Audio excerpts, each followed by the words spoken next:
He forgot to hang up the phone, and I heard everything.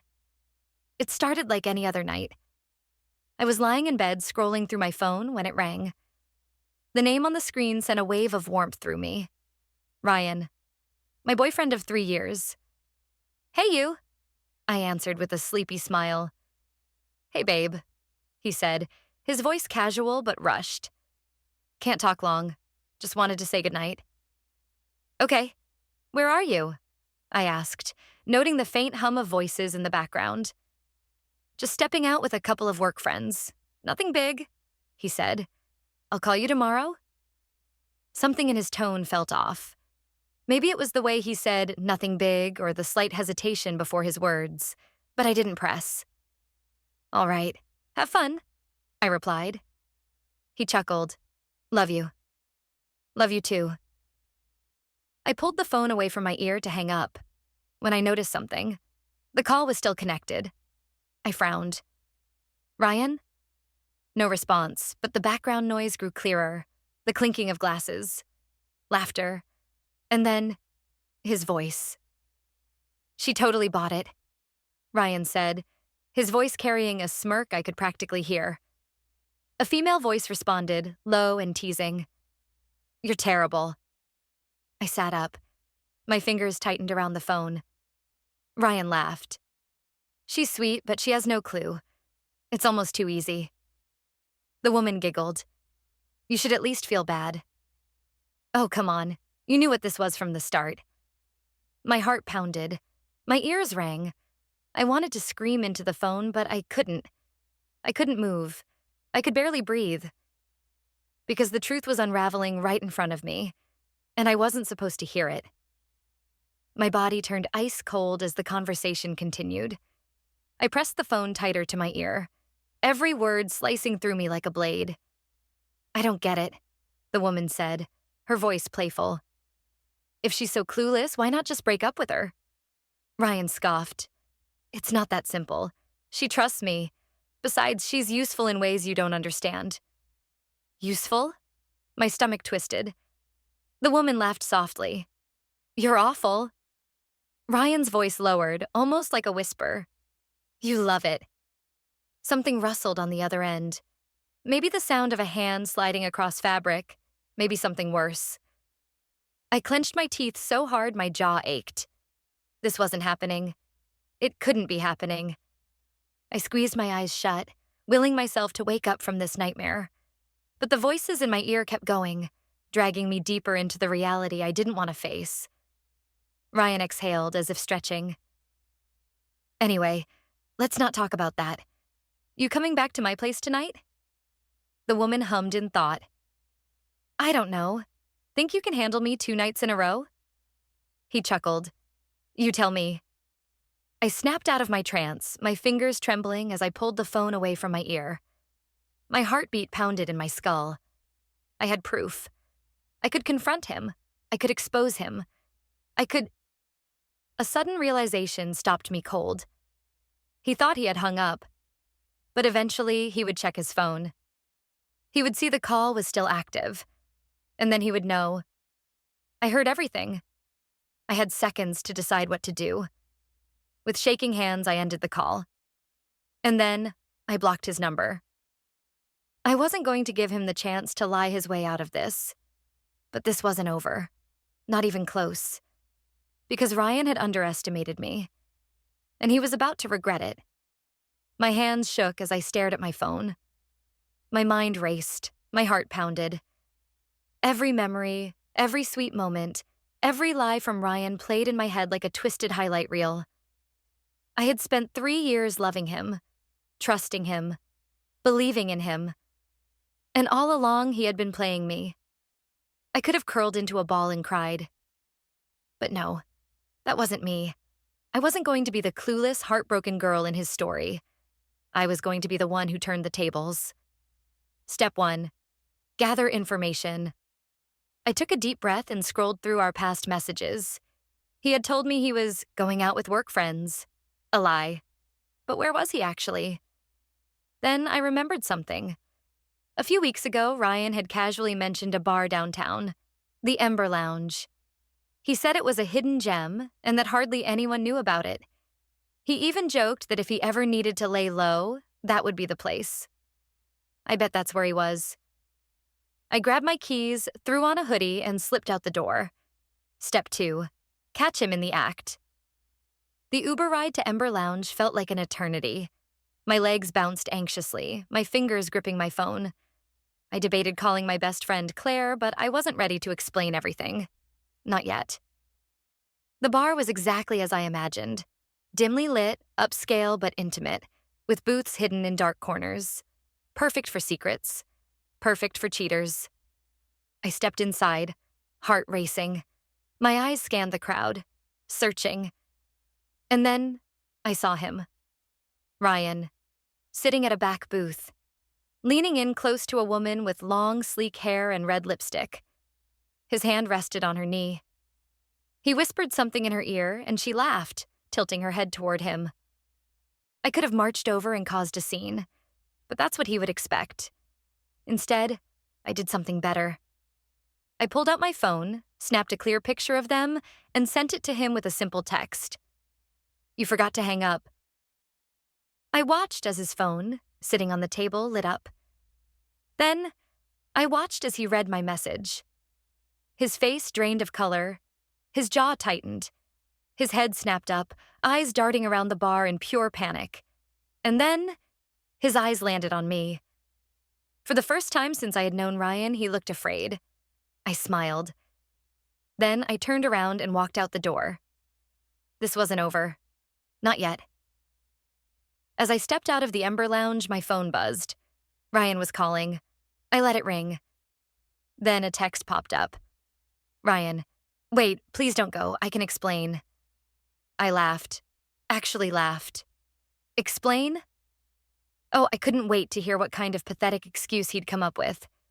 But I wasn't going to let him spin his web of lies again. Not this time. I ignored him and kept walking. My heart was still pounding, but for the first time in hours, I felt in control.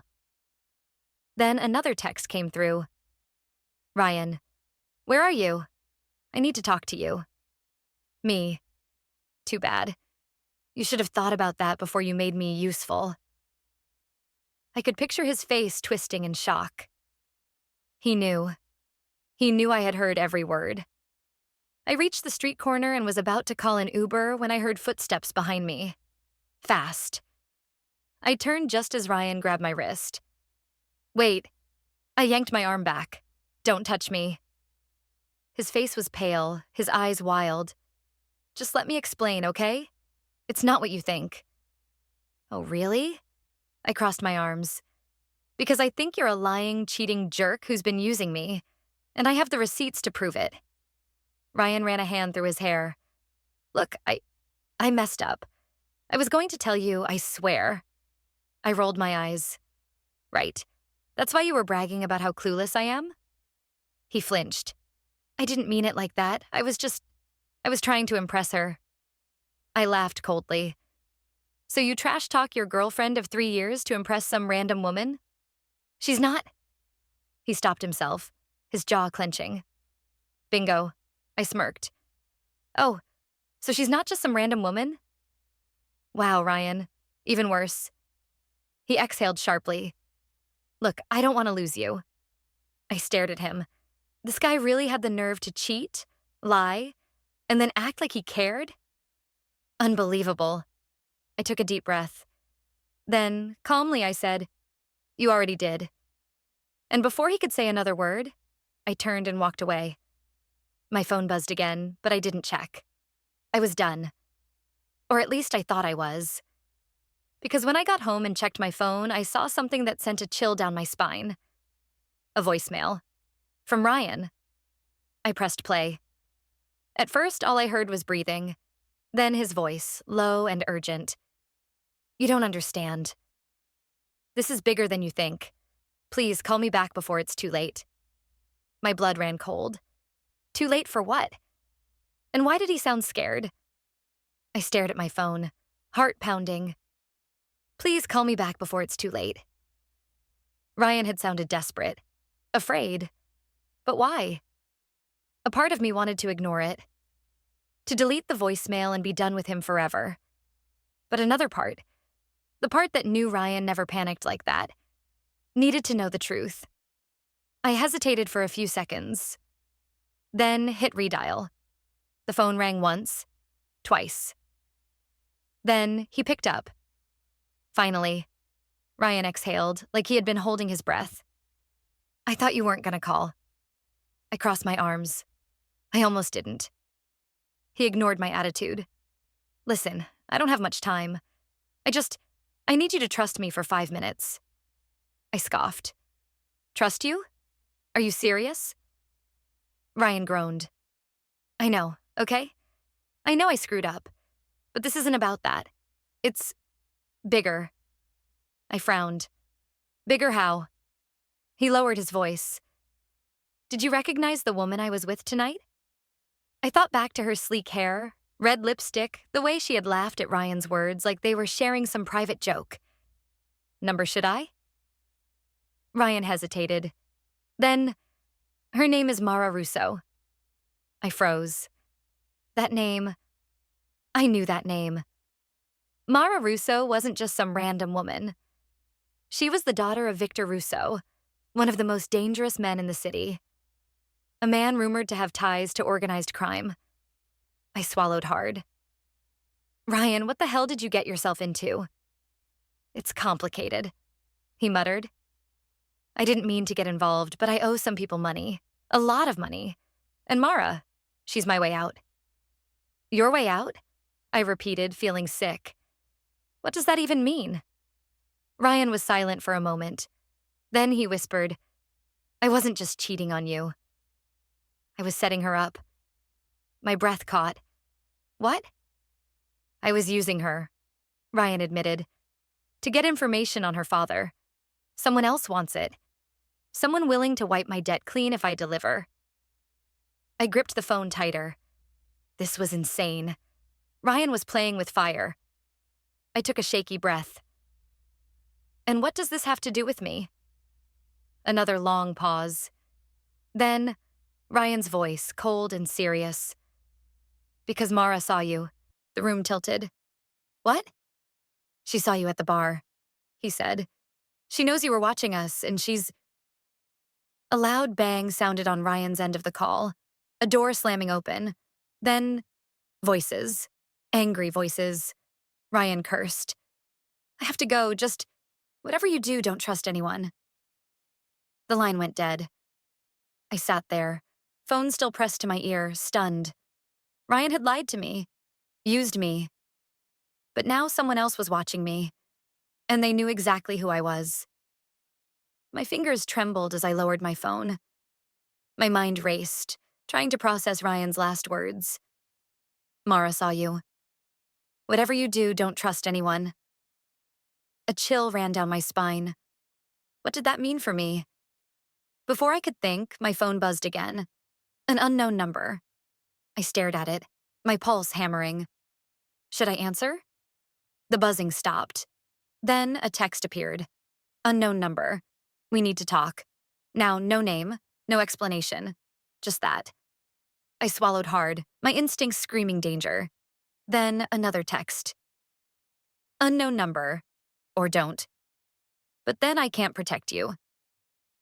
My stomach dropped. Whoever this was, they knew I was in trouble. I had two choices. One, ignore it and try to disappear. Get out of town, pretend none of this happened, and hope Mara Russo didn't care enough to come after me. Two, meet them. Find out what the hell was going on and why I was suddenly part of this mess. I took a deep breath. Running wasn't an option. I typed back. Me. Where? 3 dots appeared immediately. Unknown number. Corner of 5th and Lenox. 20 minutes. Come alone. My heart pounded. 5th and Lenox was a quiet street near the industrial district, almost deserted at night. But I had no choice.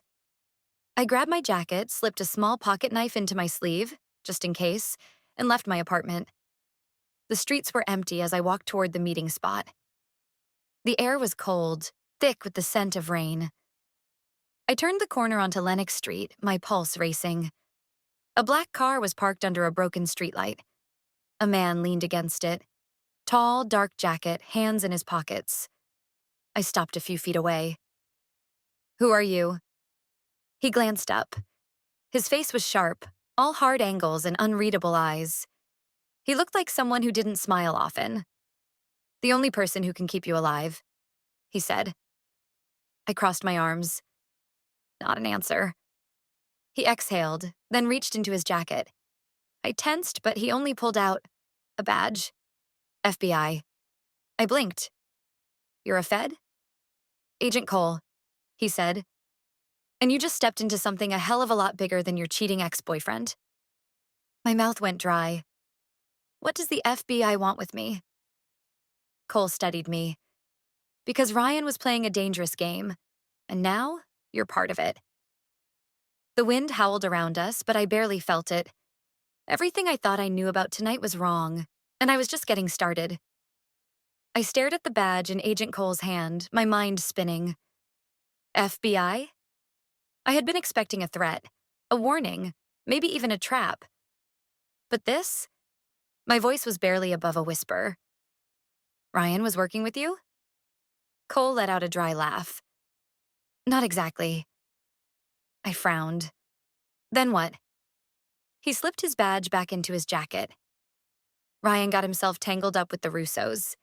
He thought he was smart enough to play both sides. He wasn't." I swallowed hard. "So, what does this have to do with me?" Cole's gaze sharpened. "That's what I'm trying to figure out." I hesitated. I didn't trust Ryan, but I knew he was scared.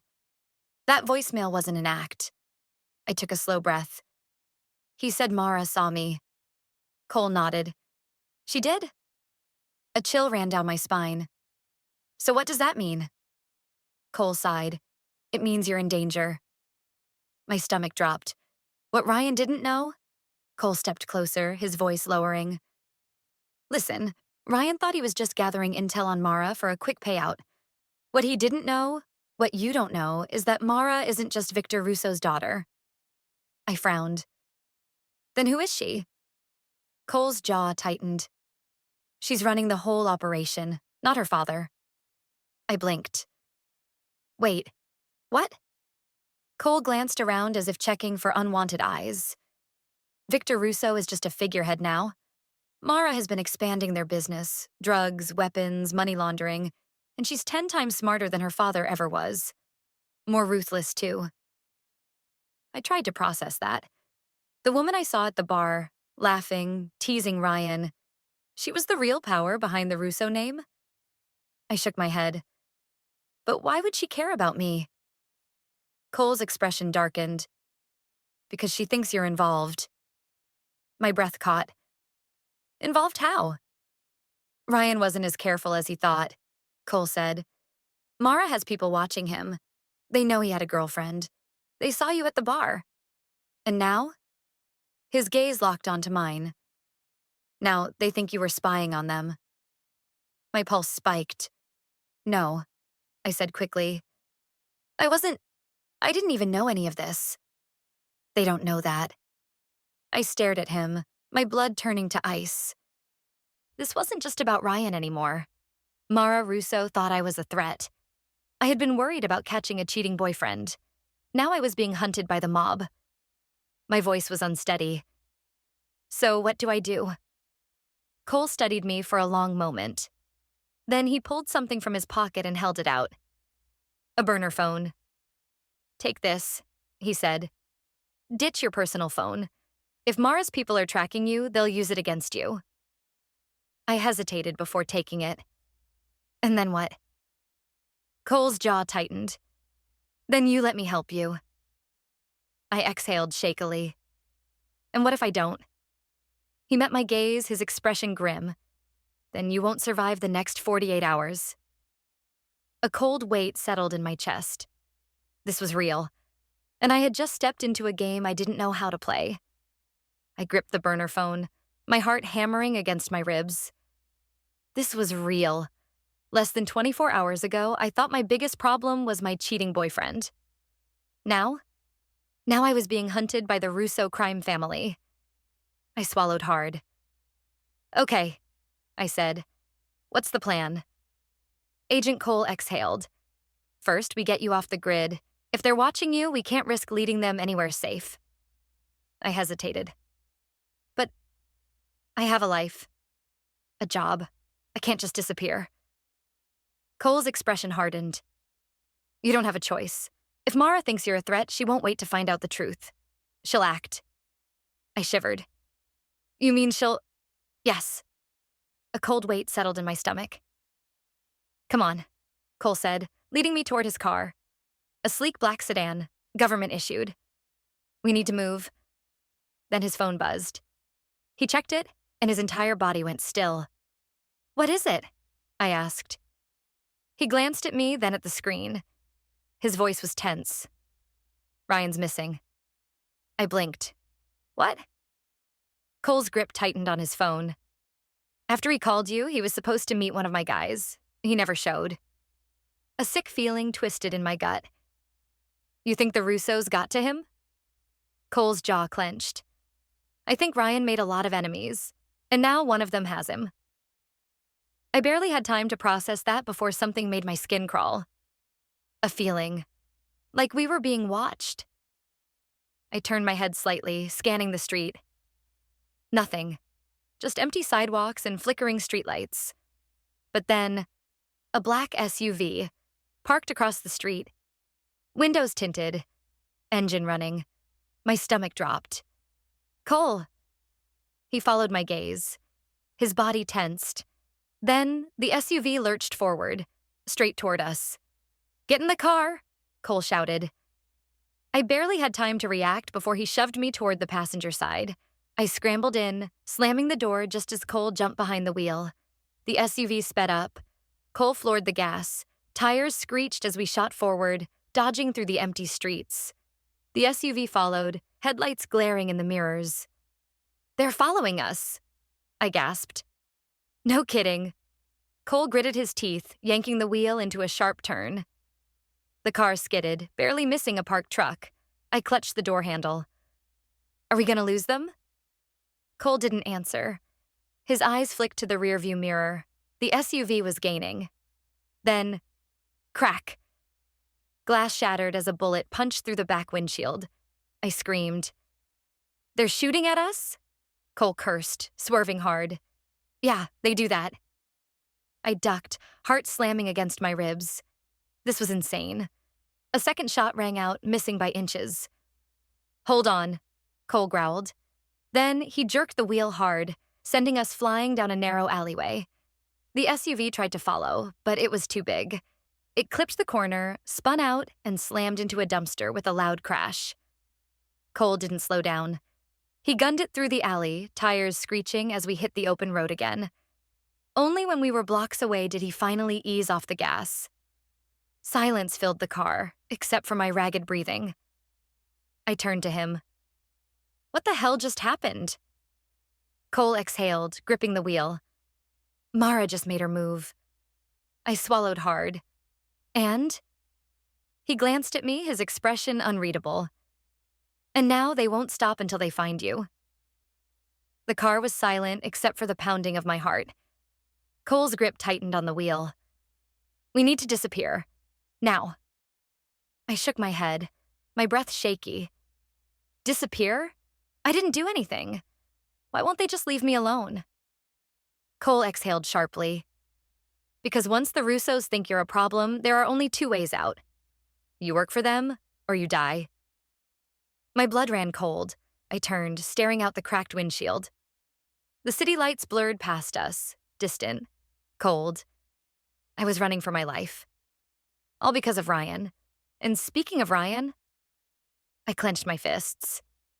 We need to find him. Cole shot me a sharp look. He's dead weight. If the Russos have him, he's already done for. No, I snapped. Not until I hear it for myself. Something in my voice must have convinced him, because Cole sighed and muttered, Damn it, before making a sharp turn. Fine, he said, but we don't have much time. The address Cole traced led us to an abandoned warehouse on the outskirts of the city. Classic. Cole parked a block away. Stay close, he murmured, handing me a small gun. I stared at it. You think I know how to use this? He gave me a look. Point and pull the trigger. My fingers tightened around the grip.